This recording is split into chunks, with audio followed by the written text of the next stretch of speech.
Hey, this is Emma, and today I'm going to be showing you how to assemble the Gorebrand engine of Annihilation. So first thing we're going to want to do is get all of our parts in front of us. You can find pictures of all the parts on the Gorebrand webpage, or just pause the video here. So I'm starting with the left leg, which is parts 6, 7, 5, and 27. You can see an example of that in our PDF assembly instructions as well. I'm just test fitting the parts first to make sure they all fit, and I do recommend that you do that with all of the parts throughout this process. If you add glue without dry fitting, that's when you end up with wonky looking models. So we're going to just apply a dab of glue to the connection point. I used a paper clip for this so I could have a more accurate distribution of the glue. And then you gotta hold those suckers together until the part's set. I have sped this up obviously so that you don't have to watch me holding it for however many seconds it took. For this model in particular, I also recommend some kind of stabilizing tactic like pinning or scoring. I used the scoring method myself just because this is purely for display purposes, so I'm not going to be moving it around a whole bunch, but if you're going to be using it in games, I would recommend pinning, just because some of those connection points, particularly to the body, are a bit smaller, so, you want them to be extra reinforced for travel, etc. And on to leg 2, the right leg, which is also 4 parts. Again, I'm applying glue to the connection point, which I did score beforehand for extra reinforcement. That just gives the glue more to hold on to. And if you don't know what scoring is, that's just taking your hobby knife or a pin of some sort, something sharp, and dragging it across the surface to leave little scratches in the material.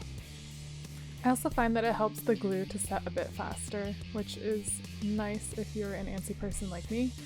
You can also speed up the process with Instacure, which is basically a setting type of spray. A lot of the people on our team use it. I'm not using it here today, but highly recommend it. And the type of glue that we use is cyanoacrylate, medium thickness. If it's too thin, it runs, and if it's too thick, it's goopy and annoying to deal with. And again, make sure you're holding these parts together long enough for it to set. And with that, those legs are done, and I'm going to let them dry for a bit and move on to the body. Let's attach these little thrusters onto the back here. They're parts 3 and 4, and they have a little half moon shape that slots in there. Just apply a little bit of glue. You don't need too much for this area. And while I'm working on this, I'll just mention that we do have a PDF assembly instruction for this, which I recommend taking a look at.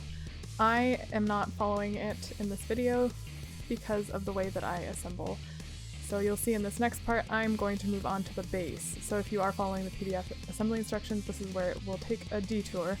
And the reason why I'm doing this is because the feet fit really nicely into the base, which gives a nice sturdy starting point for the body. So I started with the back right leg because that was the angle that I was most concerned about, and just stick some glue in there. And I did score it once again to give it a better hold.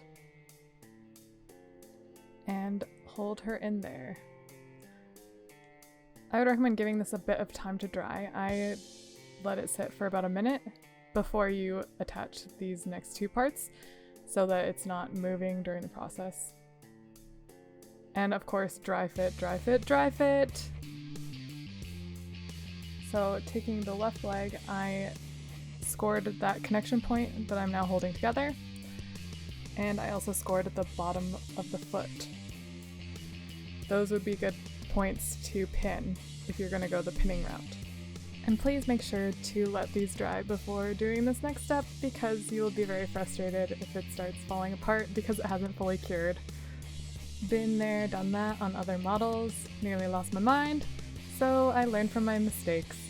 And I hope you learn from my mistakes too, if you haven't already learned from your own.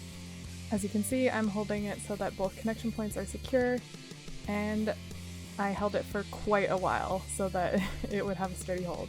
And while we let that base dry, we're going to move on to the arms. This is the right arm, I'm test fitting the 2 parts, and the left arm I'm test fitting as well. And I just had to remove a little excess material so that it would fit snugly. Part 11 and 13 look pretty similar, so if you're not sure which is which, they do have a specific angle to them, which you can compare there. There's this wire bit on the 2 arms. You want to make sure that's pointing inwards so you can see it otherwise the pauldron will cover it. If you're not good at pouring things precisely, I would recommend using a toothpick or a paperclip, etc. to apply the glue instead of pouring it directly on like I am now. But if you do get a little excess on there, you can always use a paper towel to wipe it off. I always keep a paper towel nearby. And dry fitting, dry fitting, dry fitting again. I did also, of course, dry fit before I glued those arms together. And now on to the back cape bit. And these are parts 18, 19, 20. 19 and 20 are pretty easy to discern from each other, so it's not an issue. For these parts, I would recommend using like a toothpick or paperclip because it's a little easy to pour too much glue on there, as you'll see that I do right here, and I have to remove some. So be careful.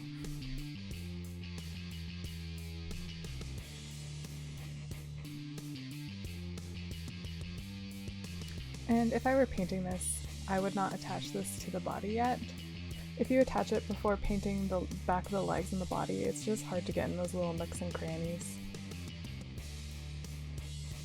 And when you're holding these parts together, just make sure to only really apply pressure on the body.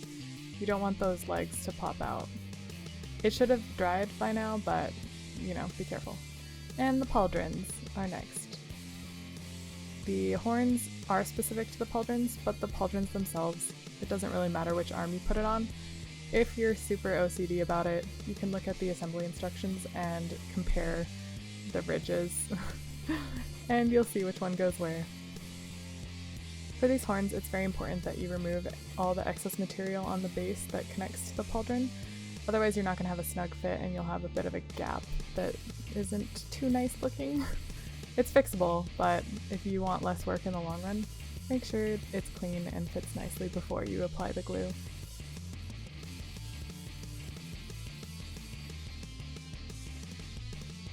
And again, a precision application of glue would be better here. As you can see, I put a bit too much glue and it wasn't drying quickly.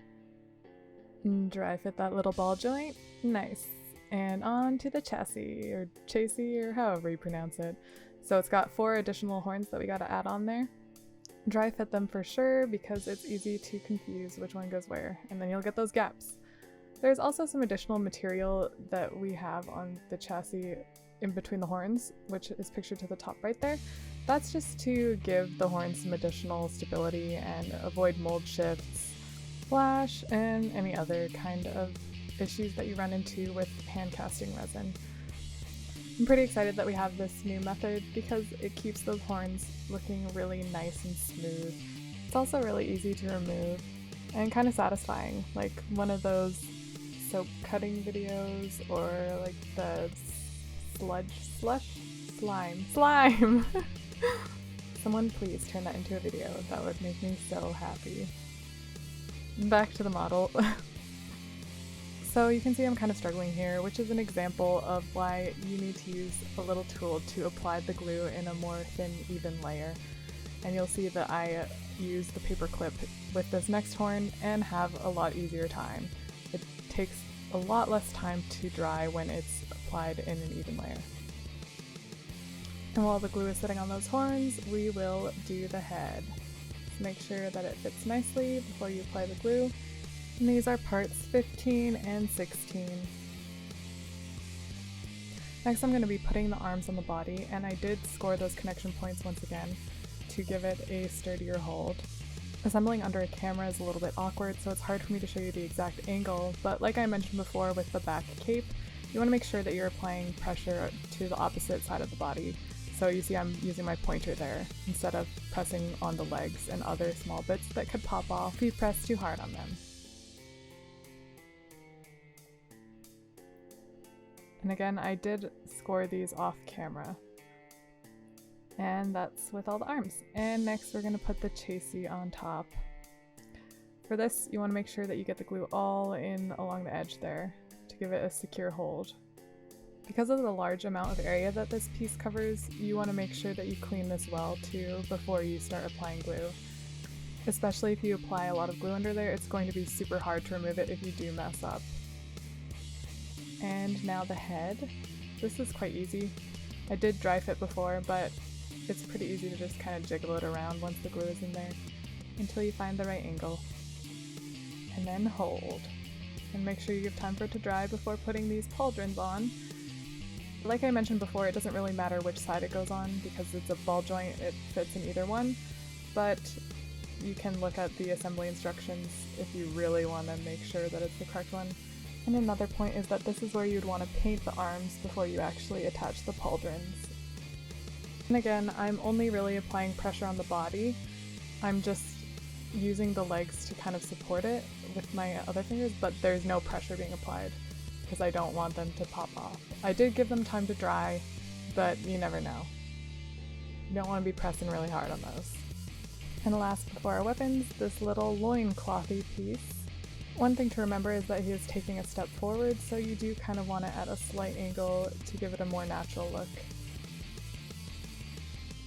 And hold. And be careful not to press on that back cape, because it will come off. Try to use as much of that opposite pressure on the body as possible, not other parts. And finally, weapons. There are 3 different types, one has 2 of the same.